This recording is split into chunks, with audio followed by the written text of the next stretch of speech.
यस्तो दामी चौतारो छ यो मेरो फुचे भाइ हो गाइस मेरो अंकलको छोरा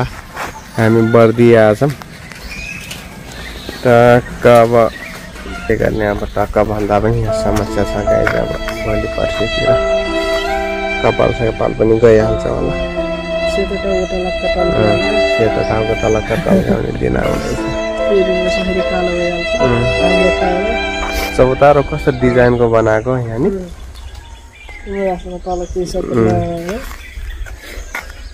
नयाँ देखाउने कोसिस गर्नेछु बर्दियाको सानोतिनो सिनहरू जाँदो रहेछ मकै सानो छ फेरि चौरी गरिसकेको छ कोसा लगाइस हामीलाई त कस्तो लाग्यो भने मकै बारी दर्याम गरिहालौँ कि जस्तो लागिन्छ पुरै मकै भइसकेछ यहाँ खानलाई दर्याम पार्नलाई यहाँ त गीत मात्रै गाएर के गर्नु यहाँ मकै दर्याम पार्ने यो जम्मै खेती यो बर्दियामा चाहिँ सबै हुँदो रहेछ राम्रो रहेछ यहाँको माटो यहाँको जमिन टमाटर खेती पनि छ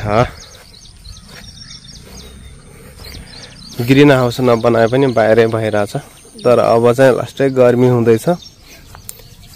यहाँ गर्मी छ साह्रै यता प्याज खेती मकै बारी दरम पनि छ प्याज खेती पनि छ यहाँ चाहिँ केरा खेती पनि यस्तो दामी हुँदो रहेछ गाइस केरा खेती यो पर यता के भन्छ के ढल्यो चल्ला ढल्यो कुखुरा हो कि के हो त्यो चल्ला ढलिसक्यो यार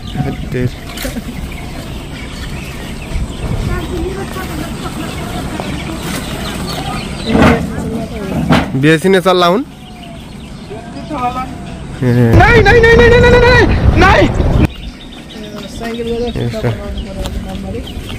डबल खुट्टाला साइकलमै पोल्ट्री फार्म छ गाइस साइकलमै पोल्ट्री फार्म अनि यता चाहिँ खैरापुर पर्यो भने यता चाहिँ यतातिर अलि त्यहाँनिर बोराचोक अघि हामी बसेको ठाउँ बोराचोक अनि त्यहाँदेखि यो सिधै रोड गयो भने हल्का परतिर गयो भने इन्डियाको बोर्डर आउँछ गाइस बर्दिया केरा खेती चाहिँ साह्रै मन पर्यो मलाई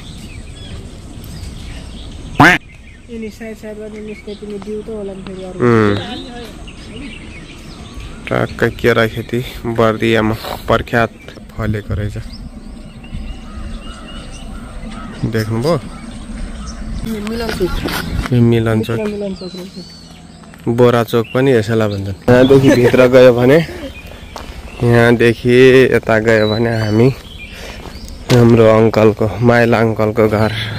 जानेछौँ तर माइला अंकल विवशवत अब बित्नु भयो त्यसैको लागि हामी आएको थियौँ के गर्ने अब मान्छे एकपटक जन्मेपछि मर्नै पर्छ हामी सबै त्यो बाटोमा जानै पर्छ त्यसैको लागि अब माइला अंकलको यो शोकको घडीमा हामी यहाँ आछौँ यहाँदेखि यता हो अब यता हैन यता जाने हो के भन्छ गाइस कमेन्ट गर्नुहोस् ल यो पनि तपाईहरुको लागि च्यालेन्ज के हो यसरी यो बाटो हिँड्दै गयो भने तपाईले चिन्नु भएको छ एउटा खानु भएको छ यो हैन यो काफल भन्छ र गाइस हाम्रोतिर त के बोले भाइ अब के बोले यसलाई तपाईहरु के भन् रहन्थे क्या नखाके किन यस्तो गरे होला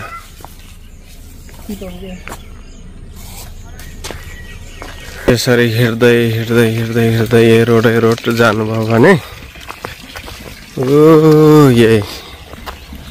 देखिने चाहिँ हाम्रो माइला बुवाको घर हो गाइस अब बितिहाल्नु भयो अब माइलो आन्टी हुनुहुन्छ तर नाति छ अब उहाँको माइला बुवाको नाति मेरो भतिज दिनेश छ अब दिनेशको घर भनेर चिर्न पर्यो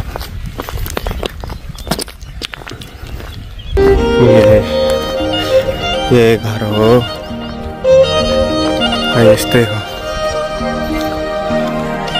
हामीहरूका पुर्ख्यौली घर यस्तै यस्तै सानसाना हुन्थ्यो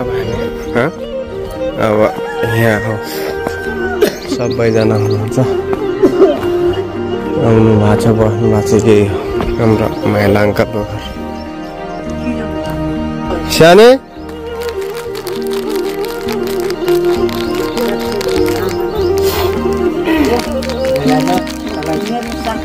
के हो यो सानोलाई ल्याइदिएर त खानै छ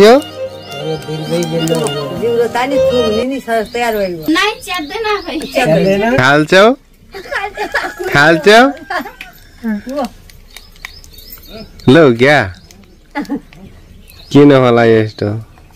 भुइँमा राख्दिनु न निकालेर खा सबै